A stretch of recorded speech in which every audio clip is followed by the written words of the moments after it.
தமிழ் வணக்கம். ஒரு மனிதன் மிகுந்த அவமானத்துக்குள்ளான ஒரு மனிதன். எல்லா பக்கமும் அவனுக்கு துன்பம். எல்லாரும் அவன கேலி செய்றாங்க. எல்லாரும் அவனை ஏளனப்படுத்துகிறார்கள்.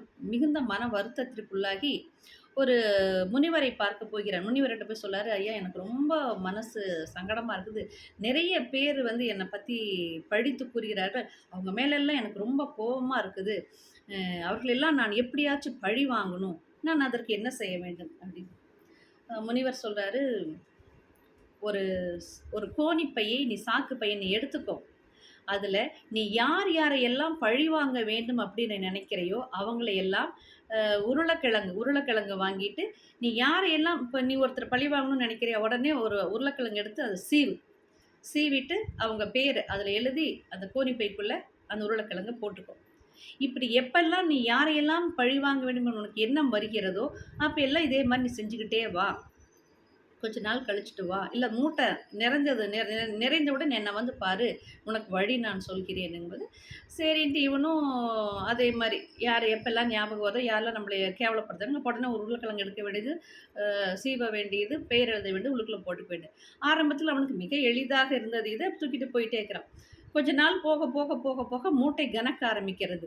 மூட்டை கனம் மட்டுமல்ல, அதில இந்த பழைய உருளைக்கிழங்கு வந்து துர்நாற்றம் வேற வீச ஆரம்பிச்சு. இவன் பக்கத்தில வந்தாலே அவனோட மனைவி பிள்ளைகள்லேருந்து எல்லாருமே ஓடி போக ஆரம்பிச்சுட்டாங்க.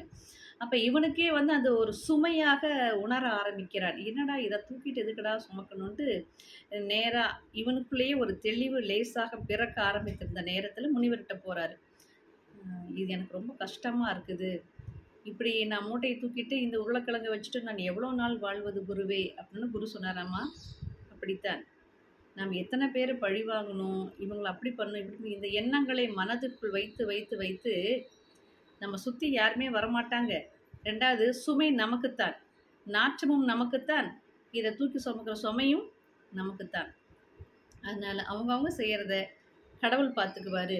உன்னால முடிஞ்ச அளவுக்கு அதை விட்டு விலகி விடு. அந்த எண்ணங்களை விட்டு நீ வெளியில வந்துரு என்று சொன்னாராம். இப்படித்தான் உருளைக்கிழங்கு மூட்டையை மூட்டை மூட்டையாக தூக்கிக் கொண்டு சுமந்து கொண்டிருக்கிறோம். இது சுமை தேவையா? வேண்டாமா? என்று சிந்திப்போம், செயல்படுவோம். நன்றி, வணக்கம்.